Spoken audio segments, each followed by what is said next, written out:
There is a mound on the southern coast of Lebanon, just outside the modern city of Sur, that looks, from a distance, like ordinary rubble. Walk closer, and you understand what you're looking at. Tens of thousands of crushed shells spiraled, chalky white, broken open, piled, meter on meter into a low hill that has been sitting there for more than 2,000 years. This is what remains of the most valuable industrial process in the ancient world. The Tyrians crushed these shells, murex snails, harvested from the floor of the Mediterranean, to extract a fluid that, gram for gram, cost roughly the equivalent of 20 times its weight in gold. 1 gram of dye required 8,000 shells. The smell was so caustic, so animal, that Strabo, the Greek geographer who visited Tyre in the 1st century, wrote that the stench made his stay in the city almost unbearable. And yet everyone wanted what came from those shells.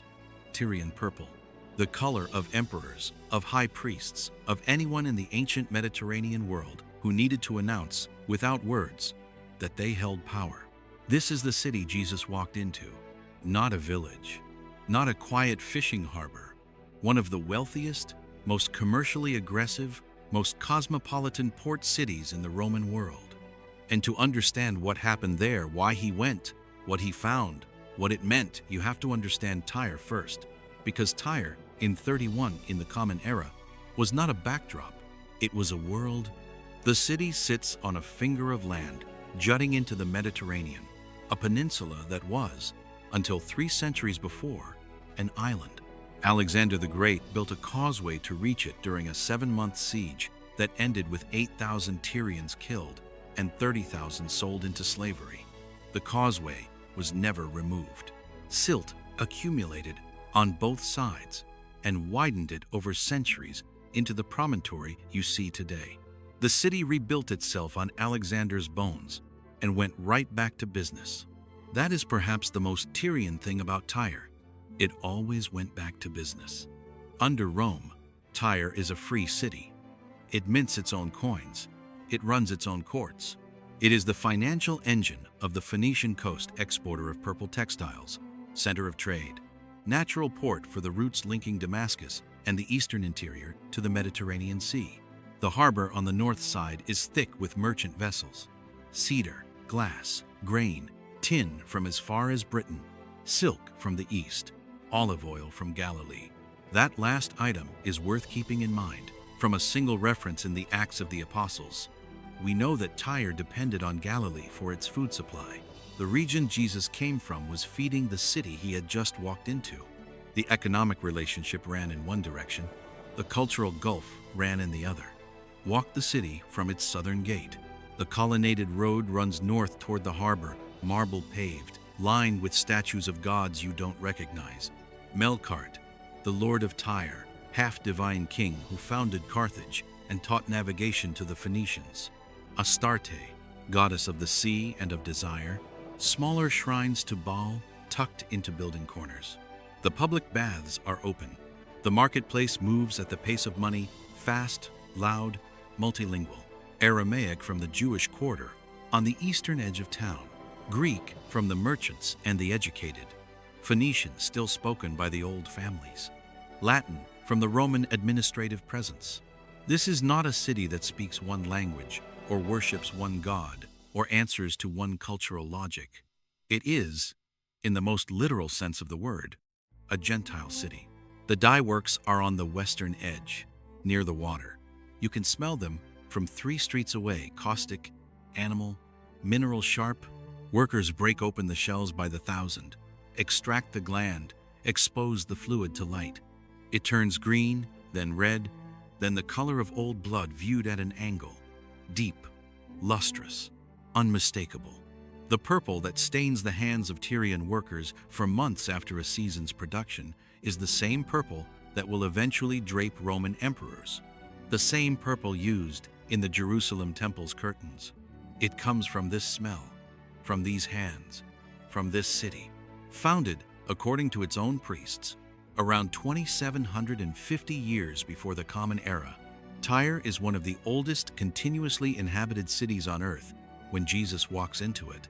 It has survived Assyrian sieges, Babylonian sieges, Alexander, and several rounds of imperial politics since. It is not impressed by history. It has more of it than almost anywhere else. Let's step back from Tyre for a moment and ask the question that the Gospel of Mark almost doesn't want you to ask. Why did he leave? The answer begins with a death. Sometime in the late 20s of the 1st century, the exact year is disputed, but most scholars place it around 28 or 29 of the Common Era. Herod Antipas, Tetrarch of Galilee and Perea, had John the Baptist beheaded at the fortress of Machaerus, east of the Dead Sea. John had publicly condemned Antipas's marriage to Herodias, his brother's wife. Antipas had arrested him. Herodias wanted him dead. A birthday banquet, a dance, a reckless oath, and a head brought in on a platter. When the news reached Jesus, Matthew tells us he withdrew in a boat to a lonely place. That withdrawal is the beginning of a pattern. In the months that follow, the pressure on Jesus in Galilee builds from multiple directions at once. The crowds are enormous and unmanageable. Mark describes moments where Jesus cannot even eat because of the press of people demanding healings, decisions, teachings. The Pharisees and legal scholars have been watching him for some time, cataloging his violations of oral tradition. And Herod Antipas, who has heard the reports of Jesus' ministry spreading through his territory, has started asking questions. When Antipas hears Jesus' name, Mark tells us his first thought is that John the Baptist has come back from the dead. That is not the thought of a relaxed man. The Galilean ministry is, by this point, a political problem as much as a religious one.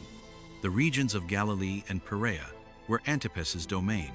A Galilean preacher, drawing massive crowds, performing healings that people called miracles, attracting followers, and moving through towns and villages. This is exactly the kind of figure that made Roman client rulers nervous. Josephus tells us that Antipas had John killed partly because he feared the crowds John attracted would turn into a rebellion. Jesus' crowds were larger. The road northwest from Capernaum to the territory of Tyre covers roughly 30 miles through increasingly Gentile terrain. Upper Galilee gives way to the foothills. The hills open toward the coast. The language around you shifts from Aramaic to Greek. The signage on the buildings changes. The gods change. By the time you reach the territory of Tyre, you are in a different administrative world, not Antipas's jurisdiction, Roman Syria. The Tetrarch's reach does not extend here. This is not coincidence. It is, at minimum, tactical. Mark's language, when describing the Tyre visit, is the language of a man taking cover. He entered a house. He wanted no one to know. He could not be hidden. 3 statements in rapid succession that together paint a clear picture. This is someone who has come to a foreign city specifically to be unknown, and who has, despite everything, been found. The house he enters is unnamed, unlocated. Whose house? Mark doesn't say. Someone in Tyre who knew him, or knew of him, or offered hospitality to a Galilean traveler. The Jewish community in Tyre was small but real. The city had Jews among its population for centuries, living under Gentile civic law, maintaining their own synagogue and practices in a city that otherwise operated on entirely different religious ground. Perhaps the house belongs to a member of that community, perhaps not. The text is silent, which is itself interesting. This is a visit with no public dimension whatsoever. He has come to rest, or to think, or to be safe for a while, or all 3. He is about to be interrupted. What does a Jewish Galilean encounter when he crosses into Tyre? Let's slow down and reconstruct the texture of that crossing, because the cultural distance is not metaphorical. It is physical, sensory, architectural, and immediate. The first thing you notice in the city itself is the temples. Not tucked away shrines, but prominent civic structures with wide forecourts and columns and votive offerings piled at the entrance. The temple of Melkart, the Phoenician god whom the Greeks identified with Heracles, sits on the highest point of the promontory. Melkart is Tyre's divine founder, patron of navigation and commerce, protector of the city through every siege and rebuilding. He is not an abstract deity here. He is the reason the city exists. His cult is active, public, funded by the merchant class, woven into the rhythms of daily life. A Galilean Jew walks past this and understands, at a bone-deep level, that he is somewhere else entirely. The marketplace sells meat sacrificed to idols. This is not a theological abstraction, it is a commercial reality. A significant portion of the meat available for purchase in a Gentile city passed through a ritual context before reaching the market stall. For a devout Jew, this makes the marketplace a minefield. You cannot simply buy food. You have to know where it comes from, and in Tyre, most of it comes from somewhere ritually problematic. The Jewish community navigates this by maintaining its own supply chains, its own butchers, its own arrangements. But those arrangements are, by definition, minority systems operating inside a majority culture that does not share their concerns and does not particularly care. Public baths, the thermae, are decorated with mosaics and statues of gods, most prominently Neptune and figures from Greek mythology. The gymnasium operates under Greek educational traditions that include physical exercise performed without clothing, which Jewish practice considers immodest. The civic calendar is organized around festivals, the Actia Heraclea, a series of games held in honor of Melkart that have no Jewish equivalent and no Jewish participation. And yet Jews live here, have lived here for a long time. Josephus calls Tyre the bitterest enemy the Jews had in his time, a characterization that reflects a long history of tension, but the same Josephus records that Jews and Tyrians were economically entangled in ways that neither side could simply walk away from. Galilee feeds Tyre. Tyrian silver coins were the required currency for the Jerusalem temple tax, the annual half-shekel every Jewish man owed, used specifically because they were reliably pure, because Tyre's minting was trusted when no one else's was. The enmity is real. The commerce continues regardless. The woman who comes to find Jesus in that house is described by Mark in two words: Greek and Syrophoenician. Greek identifies her religion. She worships the Olympian gods, or the local Phoenician equivalents, not the God of Israel. Syrophoenician identifies her ethnicity and geography. She is, in every meaningful category, an outsider to the world Jesus comes from. She is also, almost certainly, a person of some social standing. She knows where he is. She enters the house without apparent difficulty. She approaches a Jewish rabbi in private, in a foreign city, on behalf of her daughter. That requires a level of social confidence and practical access that does not belong to someone without resources. She has heard of him. How? Trade routes carry news the way they carry goods. Galilee and Tyre are economically bound together. Galilean grain merchants come to the port. Galilean fishermen sell in Tyrian markets. The stories of healings in Capernaum and along the Sea of Galilee would have traveled north with those merchants. By the time Jesus arrives in Tyre, he is not entirely unknown here. He is simply trying to be. The conversation is short. It is also one of the most debated exchanges in the entire New Testament. She falls at his feet, prostrating herself. Her daughter, she says, is possessed by an unclean spirit. She begs him to cast it out. He says, "Let the children be fed first, for it is not good to take the children's bread and throw it to the little dogs." That word dogs lands hard for modern readers, and it should. It is a diminutive in the Greek, not the scavenging street dogs that Jewish writers sometimes use as a term of contempt for Gentiles, but household dogs, pets under the table. The distinction matters, but does not fully soften the image. He is drawing a line. The children Israel have first claim on what he brings. She is outside that claim. He is telling her, with unmistakable clarity, where she stands. She doesn't argue with the premise.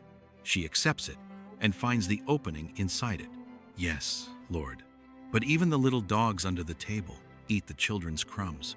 This is not begging. This is argument. She has taken his own metaphor and extended it in a direction he did not go. If the children are at the table and the dogs are under it, then the dogs are already inside the house. They are already in proximity to the feast. The crumbs fall naturally. She is not asking to be seated at the table. She is asking him to acknowledge what already falls. Jesus' response is immediate, and in Mark's account, it is brief, to the point of compression, for saying that, "Go, the demon has left your daughter." Matthew's version adds something important. He says, "She has great faith." Mark doesn't use that word, but the structure of his account implies the same judgment. What she has demonstrated is not submission, but a particular kind of intellectual courage, the willingness to engage the terms of a refusal and find within those terms the argument that unmakes it. What do we make of this exchange? Scholars have argued about it for centuries. Some read it as Jesus testing her faith. The initial refusal was never genuine, only a prompt for the response he was waiting for. Others read it as a genuine moment of reconsideration, a mind changed in real time by an argument it didn't expect. Others still see it as a staged dialogue designed by Mark to make a theological point about the order of salvation to the Jew first, then to the Gentile. All of these readings have something to recommend them. What is hardest to argue away is the sheer texture of it.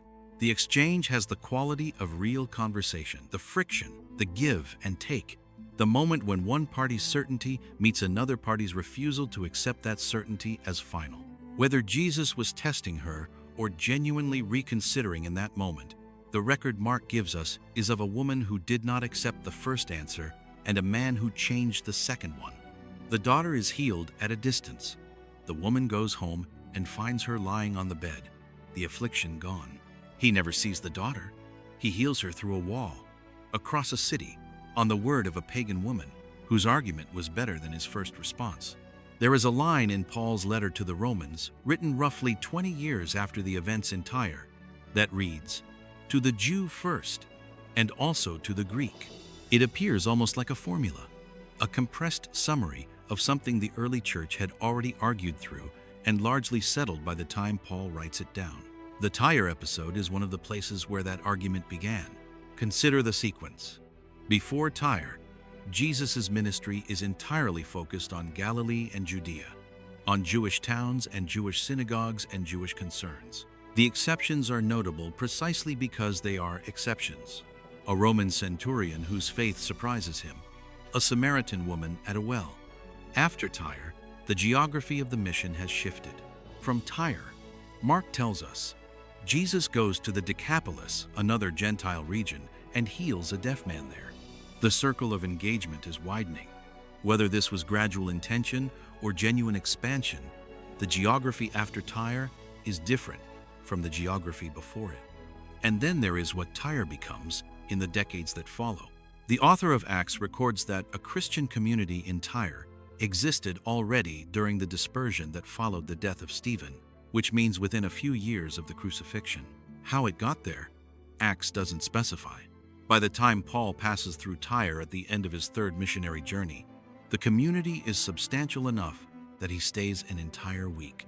When he departs, the whole congregation walks him to the ship, men, women, families, and they kneel together on the shore to pray. It is one of the most vivid scenes in Acts, a pagan city with a Christian community already woven into its civic fabric, greeting and farewelling an apostle as though this were the most natural thing in the world. The seed of that community no one can say for certain, but it is a reasonable hypothesis may have been planted during the visit Mark records, not through a public sermon, not through a healing performed in the marketplace, through a private conversation in an unnamed house between a man trying not to be found and a woman who found him anyway. What is remarkable is what the episode does not contain. There is no conversion, no baptism, no formal welcome into anything. The woman's daughter is healed, and the woman returns home, and Jesus presumably returns to wherever he was in that house. But the word goes out, as words always go out in a city like Tyre, through markets and households and harbor talk, that the Galilean healer who came to disappear had healed a Phoenician woman's daughter. In a city built on trade, information travels with the goods. The Roman columns are still standing. You can see them in the Almina archaeological site, in the southern part of modern Sur, a colonnaded road running toward what was once the sea. The marble worn smooth and tilted at angles by centuries of earthquakes and settlement. The Hippodrome is the largest ever excavated in the Roman world, a track that seated tens of thousands of spectators, where chariot races were held every 4 years as part of the Actia Heraclea Games in honor of Melkart. The necropolis on the mainland side contains hundreds of sarcophagi in imported Proconessian marble, the graves of Tyrian merchants wealthy enough to be buried in stone, quarried and shipped from the Aegean. This is what endures of the city Jesus walked into. The Murex shell mounds are still there too, though they have been partially built over. If you know what you're looking for, you can still find them chalky, spiraled, silent. The last physical evidence of an industry that colored the ancient world and made this city rich enough to survive everything that was ever done to it. Tyre, after the 1st century, goes on to become the seat of the archbishop with primacy over all the bishops of the Levant.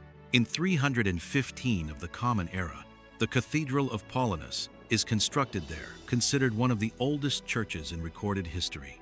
The city that Josephus called the bitterest enemy of the Jews becomes, within 3 centuries, a center of Christian ecclesiastical power. The Crusaders make it one of their principal strongholds. Frederick Barbarossa, Holy Roman Emperor, dies on the 3rd Crusade and is buried in its cathedral. The Mamluks destroy it in 1291, and the city never recovers. But here is the thing about Tyre. It never fully disappears either. The modern town of Sur has a population of over 100,000 people. It sits partly on the ancient promontory, partly on Alexander's causeway, partly on the sediment of 2,000 years of accumulated history. The fishing harbor on the north side is still in use. The Mediterranean is still there. The water is the same water. What I keep returning to, thinking about this episode, is the smallness of it. Not the healing. The healing is miraculous by definition, hard to frame in ordinary terms.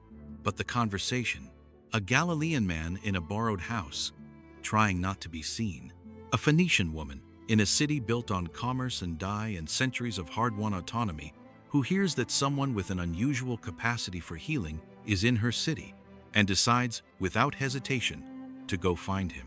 She argues with him and wins. He acknowledges it directly. This happened in Tyre, not in Jerusalem, not in a synagogue, not in any of the spaces designated for the kinds of encounters that get recorded and transmitted and remembered. It happened in a pagan port city that smelled of shellfish and salt and money, in a house whose address no one thought to note down, in a conversation whose every word has been analyzed for 2,000 years without full consensus on what it means. The Gospels give us many encounters. This one is different in a way that is difficult to name precisely. It is the only time in the synoptic tradition where Jesus' initial refusal is reversed by argument. The only time the person asking does not accept the first answer. The only time the conversation goes somewhere he did not, apparently, intend it to go. That might be coincidence. Or it might be the reason Mark thought it was worth recording at all, not the miracle, which follows the pattern of a dozen others, but the exchange that preceded it. The moment in the pagan city where the parameters of something shifted, in a borrowed house, in a conversation no one else heard. The columns are still standing. The shells are still on the mound. The city is still there. If you've ever found yourself wondering which of those conversations in your own life actually changed something, the ones that pushed back when you were certain, the ones whose logic you couldn't quite dismiss, you might recognize what Mark is describing here, not as doctrine, as something more ordinary and more durable than that. What were the topics or moments in history you'd like to see explored next? If there's a city, a person, or a day that you think deserves this kind of reconstruction, leave it in the comments. The ones that stay with me longest are always the ones that happen somewhere unexpected. The columns are still standing. That's enough for today.